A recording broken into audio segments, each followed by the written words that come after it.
रामपाल के शिष्य रहते हैं, वो ना ही तो टीवी देखते हैं, फिल्म नाटक गाना नाच मेहंदी कुछ नहीं करते हैं। सब क्यों? कुछ नहीं करते हैं। सब क्यों? कुछ क्यों? देखा आपने, आपको पता है? आपने तो देखा है ना कि गंगा जी में कितनी मछलियाँ पागल है, पागल लगते हैं आपको, रात बताते हैं जो वहाँ की मछलियों। आपके धर्म गुरुओं ने भी खुद शास्त्र खोल के नहीं देखे होंगे, इसलिए उन्होंने ये अंधविश्वास चला दिया है। पर आज का समाज पढ़ा लिखा समाज है। आज हम खुद किसी भी शास्त्र को उठा के पढ़ के उसको अच्छी तरह से समझ सकते हैं। दर्शकों नमस्कार, स्वागत है आपका पब्लिक फास्ट डिबेट में। हम मौजूद हैं संत रामपाल जी महाराज के सतलोक आश्रम बैतूल उड़दन में, और यहाँ पर आए कुछ लोग जो संत रामपाल जी महाराज के अनुयायियों से प्रश्न रखना चाहते हैं। नमस्कार बहन जी। नमस्कार सर। क्या जानना चाहते हैं आप संत रामपाल जी महाराज के अनुयायियों से? मैं ये जानना चाहती हूँ, इनने बहुत प्रचार किया कि हमारे गुरुजी के आश्रम में ये होता है वो होता है, बहुत सी रमणियाँ होती हैं, बहुत असुर निकंदन जो देवी देवताओं को सबको पूजते हैं, लेकिन हमें ऐसा पता है कि देवी देवता को पूजा नहीं करते, ये छुड़वाते हैं। तो हम आश्रम में आए तो सर हमें कहीं देवी देवता की कोई कोई फोटो नहीं दिखी। और जब रमैणी हुई, जो बोलते हैं रमैणी, जो दहेज की शादी होती है, तो उसमें ना तो कोई पंडित था, ना कोई बैंड बाजा, कोई चमक दमक, कुछ नहीं। बस सीधे सादा कपड़े पहन के दूल्हा दुल्हन बैठ जाता है। बस 17 मिनट में रमैणी हो गई, शादी हो गई, संपन्न हो गया। ये हमें कुछ समझ में नहीं आया।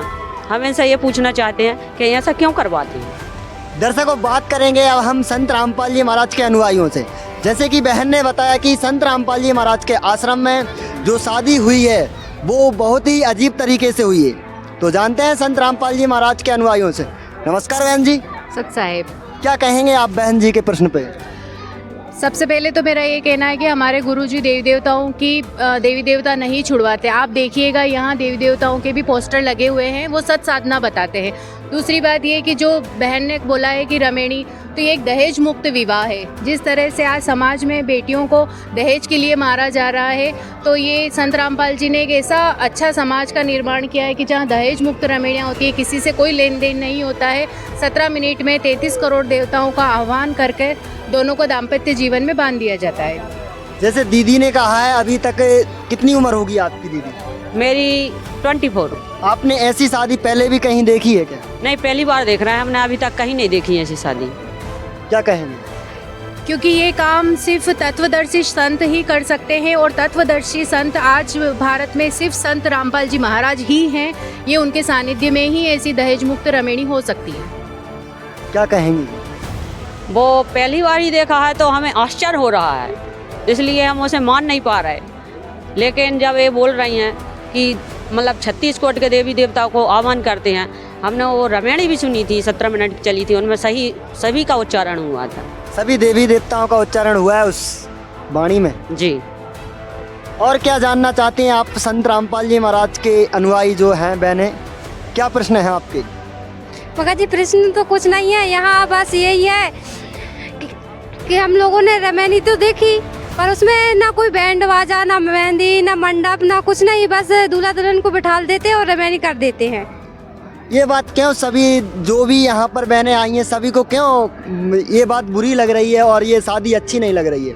आज समाज में ऐसा ढोंग हो गया है कि सबको खाली दिखावा करना है बैंड बाजे पर। ये नहीं सोचते कि उसके पीछे कितना खर्चा हो रहा है। हम सद्भक्ति नहीं कर पा रहे, जो हमारे मानव जीवन का मूल उद्देश्य है, हम उससे भटक रहे हैं और इस चकाचौंध की दुनिया में अंधे हो रहे हैं। विवाह कैसा भी हो, विवाह विवाह ही होता है। शास्त्रों में भी हमारे देवी देवताओं का विवाह बहुत सामान्य तरीके से हुआ था, तो फिर ये प्रथाएं कहाँ से चली आई है? तो देखिए दीदी, ये तो आपको ही पता होगा कि बिन पंडित के कैसे शादी पूर्ण हो सकती है। राम जी और सीता जी का विवाह हुआ था, तब कोई पंडित नहीं था। राम जी ने मात्र धनुष उठा के उसको तोड़ के और सीता जी से विवाह संपन्न कर लिया था। तब कौन से पंडित ने मंत्र पढ़े थे, कौन सा क्रिया कौन सा हुआ था? वो भी तो विवाह बंधन में बंधे ही थे। तो जब भगवान की भी इस तरह से शादी हो गई, तो हम तो इंसान हैं, हमारी क्यों नहीं हो सकती? हाँ, वो तो भगवान थे, लेकिन इधर कौन भगवान है? इधर तो सब जीव है ना। हमने तो जगत में देखा है, हल्दी चढ़ती है, तेल, जो सब मंडप वंडप सब होता है, लेकिन इधर कुछ नहीं होता है ऐसा। क्या बात है? कुप्रथाओं को बंद करने के लिए ही संत रामपाल जी महाराज ने ऐसी दहेज मुक्त विवाह का आयोजन किया है कि इन सारे ढोंग धतुरों से बेटियों को बोझ समझा जाता है कि अरे बेटी हो गई तो इतना खर्चा होगा, इतना दहेज करना होगा। तो इसी सब समस्या का एक ही समाधान है कि संत रामपाल जी महाराज से नाम दीक्षा लेके ऐसी दहेज मुक्त रमणियाँ करिए। आपका कोई पैसा नहीं लगेगा, आप बिल्कुल निश्चिंत होकर अपनी भक्ति कर पाएंगे। क्या कहेंगी जी आप? इसमें सर मेरा ये मानना है कि इनसे पूछो, और इनने और देखी हैं रमणियाँ कि रमणियाँ हुई हैं, कहीं शादी टूटी तो नहीं है ऐसी। जैसे जहाँ होता है भाई दहेज देते हैं, तो अपना मानना जैसे दहेज दिया अपन ने तो बच्ची को अच्छे रखेंगे। इधर ना 1 रुपये का लेन देन होता है, बस बिठा रहे और फ्री। तो शायद आगे चल कर कोई विपत्ति आ सके कि भाई तेरे पापा मम्मी ने क्या दिया है, भगा दे, क्या हो, इसका कुछ समाधान करें। जैसे कि इन्होंने बताया कि जैसे अगर लड़का पक्ष के अभी दहेज नहीं लेते और आगे चल के कोई विवाद बनता है तो क्या लड़की को प्रताड़ित किया जाएगा? जी, इसमें दोनों पक्ष गुरुजी से नाम दीक्षा लिए होते हैं, दोनों पक्षों को अच्छी तरह ये ज्ञान पता होता है, तो इसमें आगे चलकर भी विवाद की कोई गुंजाइश होती नहीं है, क्योंकि दोनों को पता है कि ये कुरीति है, इसको समाज से उखाड़ फेंकना ही सबसे ज़्यादा ज़रूरी है। ऐसा क्या बताते हैं संत रामपाल जी महाराज उनके अनुयायियों को जो कि इतना अच्छा व्यवहार मान लो उनके प्रति रहता है? संत रामपाल जी महाराज हमें शास्त्र के सम्मत भक्ति बताते हैं कि जो हमारे शास्त्रों में लिखी है वो भक्ति करो, और मानव जीवन का मूल्य उद्देश्य भक्ति करके मोक्ष प्राप्त करना है, तो हमें यहाँ यही भक्ति सिखाई जाती है और अपने जीवन का कल्याण करने का उद्देश्य मिलता है। और कृष्ण है, क्या प्रश्न जानना चाहते हैं आप संत रामपाल जी महाराज के अनुयायियों से? मेरा भी एक क्वेश्चन है कि इनके गुरुजी पैर पड़ाने के लिए क्यों मना करते हैं? दीदी एक बात निकल के आ रही है सामने, इन्होंने कहा कि संत रामपाल जी महाराज के अनुयायी जो हैं पैर पड़ने से भी मना करते हैं, क्या ये बात सही है? इसका प्रमाण हमारे रामचरितमानस में स्पष्ट रूप से लिखा है कि राम भगवान भी सुबह उठ के माता पिता और गुरु को शीश नवाते थे। अपने शास्त्रों में कहीं नहीं लिखा है कि किसी के पैर पड़ने, तो फिर हम क्यों पढ़ेंगे? शास्त्र के विरुद्ध हम क्यों जाएं? क्या कहेंगे आप? कहाँ गए थे ये लोग? क्या वेद। क्या कहेंगे आप? वेद यही थे, पर इतने समय से हमें कोई ऐसा गुरु मिला ही नहीं कि जिसने हमें वेद को खोल के उसका जो वास्तविक सार है वो बताया हो। और आज संत रामपाल जी महाराज ने हमें सारे धर्म ग्रंथों से बिल्कुल परिपक्व करवा दिया है कि कहाँ क्या प्रमाण है, कहाँ क्या है। इससे पहले ऐसा कोई गुरु मिला ही नहीं जिसने हमें ये बताया हो। क्या कहेंगे आप? हम कैसे मान लें कि वेदों में, मतलब वेदों में ये शास्त्र लिखे रहे थे? आप रामचरितमानस खोल के देख लीजिए, उसमें स्पष्ट लिखा है कि राम भगवान भी अपने माता पिता और गुरु को शीश नवाते थे। और शिव पुराण में भी लिखा है कि जो हमारे गुरुजी बताते हैं कि परमात्मा के सामने दंडवत करना चाहिए, वो शिव पुराण में भी उसका प्रमाण है कि जब शिव जी और पार्वती जी आए थे तो ब्रह्मा जी ने उनको दंडवत प्रणाम किया था, ना कि पैर छुए थे। क्या कहेंगे आप? और आप इनके गुरुजी तो रक्षाबंधन भी को मनाने को मना करते हैं। इनके गुरुजी प्रश्न निकल के आ रहा है कि संत रामपाल जी महाराज रक्षाबंधन मनाने के लिए भी मना करते हैं, क्या कहेंगी दीदी? रक्षा वो पूर्ण परमात्मा ही कर सकता है, और संत रामपाल जी महाराज ने ही हमें वो मार्ग दिखाया है कि उस परम पिता की भक्ति करके ही सबकी रक्षा होगी, न कि सिर्फ एक राखी को बांधने से। तो संत रामपाल जी महाराज ने तो हमें सही रक्षा का मार्ग दिखाया है कि रक्षा कैसे होती है। सर एक क्वेश्चन मेरा भी है, जैसे किसी के घर में कोई मतलब कि देह छोड़ देता है, तो ना ही उसकी गंगा जली होती है, ना ही पिंडदान, ना वो श्राद्ध निकालते हैं, फिर उसका कल्याण कैसे होगा? ना ही उसके मतलब वो सराहने ले जाते हैं, ना ही अर्थ में क्या बोलते फूल ना गंगा जी में ले जाने देते हैं, ना कुछ करते हैं, बस छोड़ देते हैं ऐसी। क्या ये बात सही है संत रामपाल जी महाराज, अगर किसी व्यक्ति की अन्य व्यक्ति की मृत्यु हो जाती है तो उनके जो फूल रहते हैं तो वो गंगा जी में सराहने से मना करते हैं? गरुड़ पुराण में इसका बिल्कुल क्लियर शब्दों में इसका वर्णन किया हुआ है कि व्यक्ति की मृत्यु के पश्चात उसके दाह संस्कार के बाद जो भी क्रियाएं की गई है वो सारी व्यर्थ है, क्योंकि ये आत्मा परमात्मा की होती है और ये शरीर नाशवान है जो जल जाता है। इसके बाद की गई क्रियाएं सब व्यर्थ है, ये शास्त्रों में इसका प्रमाण है। ये तो बात प्रमाण की करती हैं, क्या कहेंगी बहन जी आप?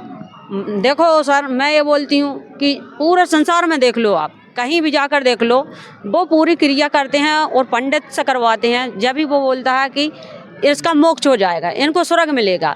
अब हम इनकी बातों में कैसे मान ले कि ऐसा कुछ नहीं होता? क्या कहेंगी? इनको मैं बताना चाहती हूँ, गुरु पुराण में जो है बता रखा है कि पिंडदान श्राद्ध वगैरह करने से वो आत्मा प्रेत बन जाती है, मतलब प्रेत योनि में जाती है। तो आप कोई भी इंसान ऐसा होगा कि मेरे पूर्वज जो है प्रेत योनि में जाए, कोई नहीं चाहेगा ना भगत जी। तो वही चीज़ इन लोगों को बता रहे हैं हम। शास्त्र प्रमाणित है, आप खुद उठा के देख लीजिए कि पिंडदान श्राद्ध करने से वो आत्मा प्रेत योनि में जाती है। पिंडदान करने इसलिए से भी हमारा उसका मोक्ष नहीं है, तो नहीं फिर आपके पिंडदान करने से क्या फायदा? देखो, मैंने रामायण में सुना है कि जब राम वनवास चले गए थे और दशरथ जी का देहांत हो गया था, तो उनको भी पानी दिया था। किसने? राम भगवान ने, सीता जी ने। उनके भी पड़े, जब वे भी अपने देवी देवता हैं, राम भगवान ने भी करा, तो वो अपन क्यों नहीं करेंगे? नहीं सर, ये गलत है। कहाँ दिया था? भगवान राम तो वन में थे ना, वो तो 14 वहाँ कहाँ दिया? वो तो वहाँ से क्या अयोध्या में पानी हो गया था क्या भगत जी? भगवान राम तो वनवास में थे और राजा दशरथ जी अयोध्या में उन्होंने दे छोड़ा था। तो ये नकली गुरुओं ने इनको गलत ज्ञान बता रखा है। तो उनने वहीं से उधर से ही पानी दे दिया हो तो? आप खुद सोच लो छठ सर। रामायण में ये बिल्कुल क्लियर लिखा हुआ है कि ये सारी क्रियाएं, व्रत, तीर्थ, ये सब ब्राह्मणों ने अपने पेट पालने के लिए की है। इसका बिल्कुल प्रमाण आपको घट रामायण में देखने को मिलेगा। देख सकते हैं ये लोग। क्या कहेंगे आप?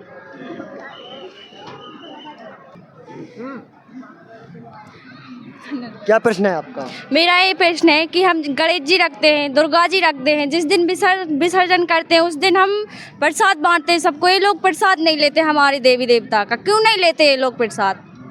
मैम, इन्होंने बताया जैसे कि ये देवी दुर्गा जी रखते हैं और गणेश जी रखती हैं, तो उनका जब विसर्जन होता है उस दिन ये भंडारा रखते हैं और ये प्रसाद वगैरह आप लोग नहीं खाते, क्या बात है? पहले तो मैं इन लोगों को पूछना चाहूँगी कि इनको इतना ही पता नहीं वास्तविक में प्रसाद होता क्या है। जो हमें संत रामपाल जी महाराज ने बताया है, शास्त्रों को खोल के उसमें लिखा है कि जो ये तीन देवता है ये नाशवान है, मतलब इनकी जन्म और मृत्यु होती है। प्रसाद वो पूर्ण परमात्मा के भोग लगता है, उसको प्रसाद मानते हैं अपन, जबकि ये पूर्ण परमात्मा नहीं है। तो इनका तो प्रसाद झूठा हुआ ना, इसलिए हमारे संत रामपाल जी महाराज प्रसाद खाने से मना करते हैं। पूर्ण परमात्मा कौन है?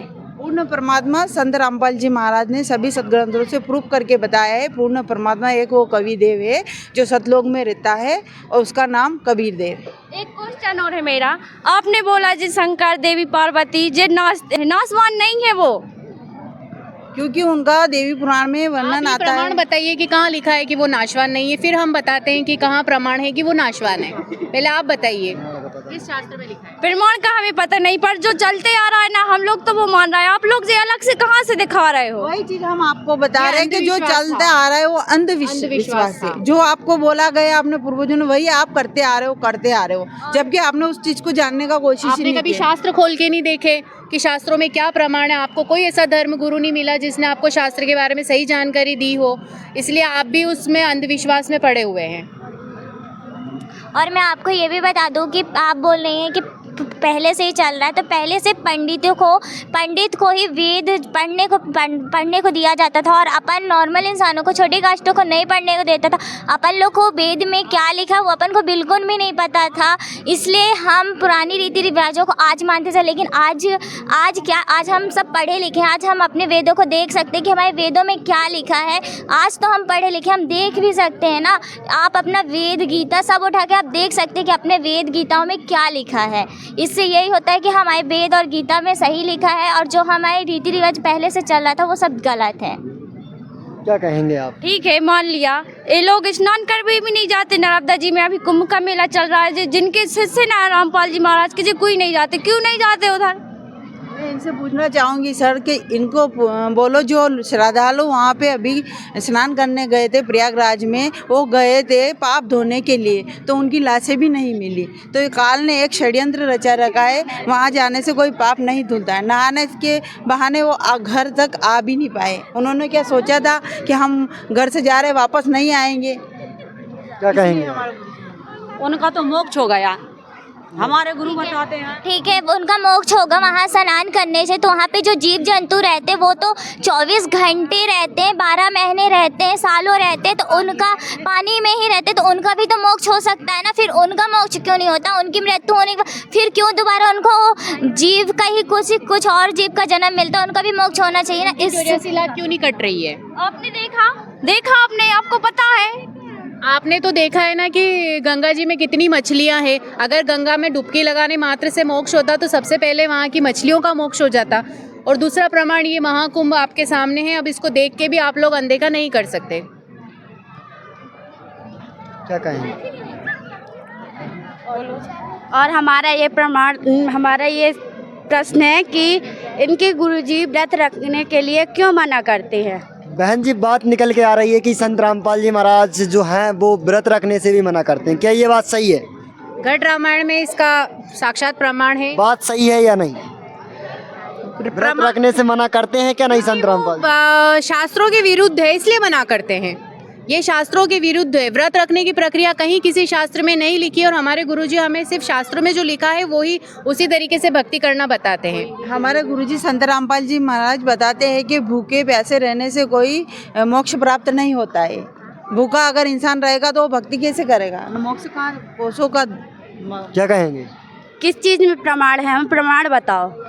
घट रामायण में इसका प्रमाण है कि लाख व्रत करने के बाद भी उसको निम्न भांति की 84 लाख योनियां भुगतनी पड़ी। अगर इतने व्रत रख के उसका मोक्ष होना था तो उसने इतनी योनियां क्यों भुगती? हमारे धर्मगुरु क्या पागल है? पागल लगते हैं आपको व्रत बताते हैं जो। आपके धर्म गुरुओं ने भी खुद शास्त्र खोल के नहीं देखे होंगे, इसलिए उन्होंने ये अंधविश्वास चला दिया है। पर आज का समाज पढ़ा लिखा समाज है। आज हम खुद किसी भी शास्त्र को उठा के पढ़ के उसको अच्छी तरह से समझ सकते हैं। आज हमें धर्म गुरुओं के किसी भी कहे में आने की कोई ज़रूरत नहीं है। हम खुद अपनी आंखों से पढ़ के समझ सकते हैं। ये बात कर रहे हैं वेद शास्त्र के, है ना? क्या इतने दिनों से वेद शास्त्र कहाँ गए थे, ये भी तो प्रश्न हो सकता है ना आपका। हाँ, कहाँ गए थे इतने दिनों से, और किसी ने खोल के क्यों नहीं बताया इतने दिनों से? पहले से ही चलते आए हैं और अब चलते ही जा रहे हैं।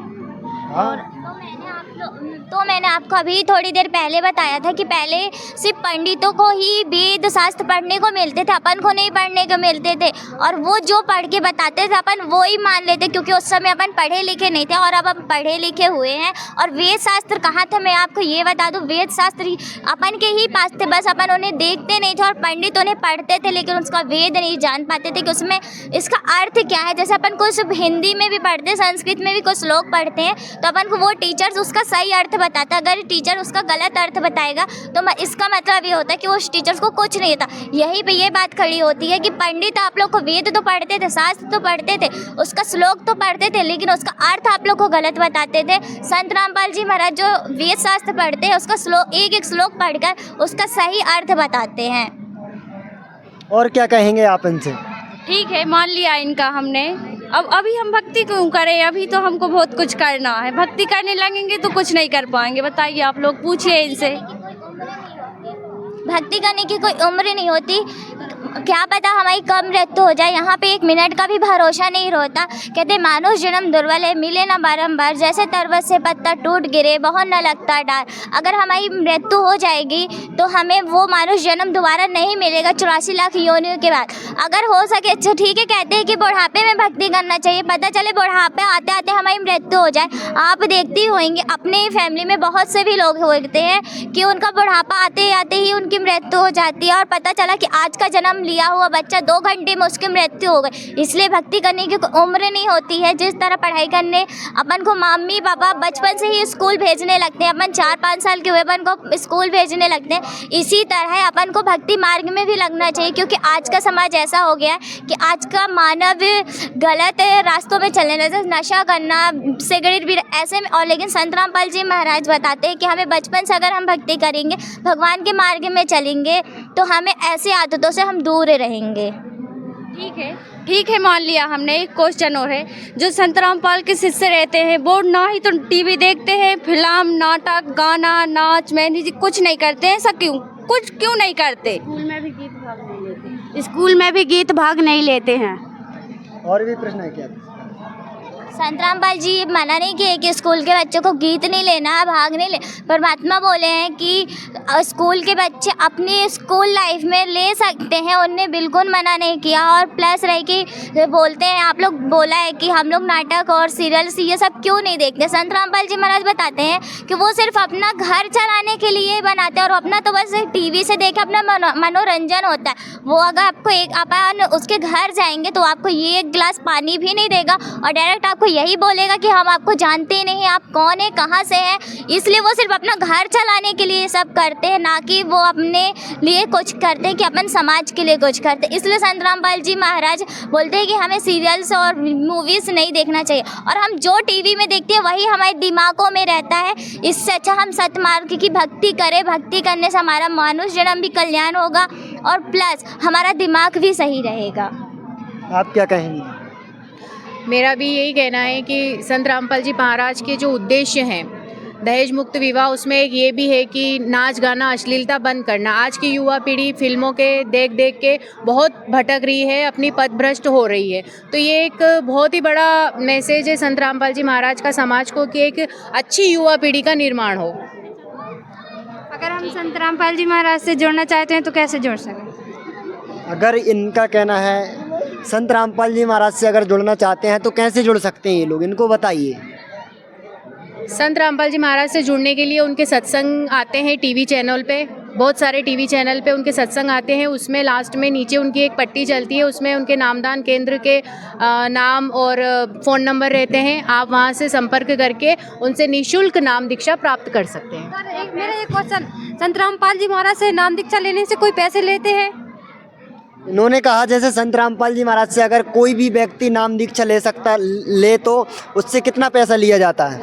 देखिए सर कि आज इतना बड़ा भंडारा हो रहा है, यहाँ लाखों लोग यहाँ भंडारा करके जा चुके हैं। आप किसी से भी पूछ लीजिए कि किसी से भी 1 रुपया यहाँ शुल्क नहीं लिया जाता। यहाँ दिन रात निःशुल्क भंडारा चलता है, नाम दीक्षा भी निःशुल्क दी जाती है और रमेणी भी निःशुल्क होती है। यहाँ किसी प्रकार का कोई शुल्क नहीं लगता है।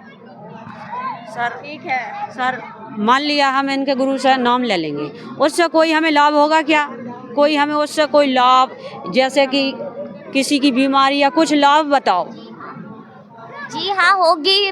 संत रामपाल जी महाराज से नाम दीक्षा लेने के बाद मैं अपना ही उदाहरण अपने भाई की बता रही हूँ। मेरा भाई बचपन से ही बीमार रहता था, हर 2 घंटे में बेहोश हो जाता था और पता चले कि उसे 24 घंटे होश ही नहीं आता था। पता चले कि हफ्ते में 1 दिन घर में रहता था और 5 दिन हॉस्पिटल में रहता था। संत रामपाल जी महाराज से नाम दीक्षा लेते ही परमात्मा ने ऐसा हमारे घर में चमत्कार किया कि आज मेरा भाई 10 साल हो गए हमें संत रामपाल जी महाराज से नाम दीक्षा लिए।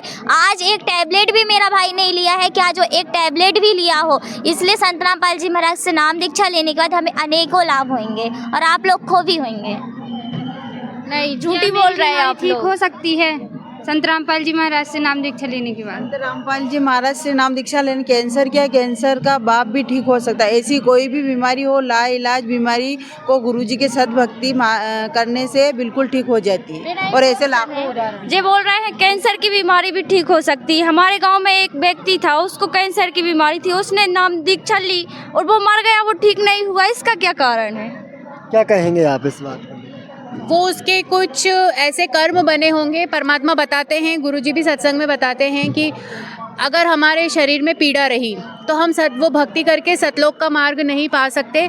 तो हो सकता है कि उसकी आयु तो शेष नहीं रही हो और उसमें उसके शरीर में अनेकों कष्ट हुए हों। तो परमात्मा ने ये है कि उससे नाम दीक्षा देकर उसकी अगर मृत्यु हुई है तो उसको मानव जन्म 100% उसको मानव जन्म मिलेगा और वो दोबारा से ये भक्ति कर कर सतलोक जा पाएगा।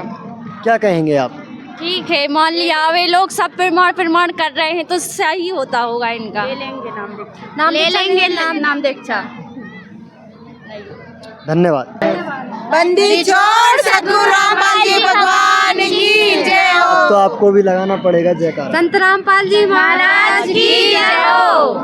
दिल से जयकारा लगाइए। छोड़ सद्गुरु रामपाल जी भगवान की जय हो।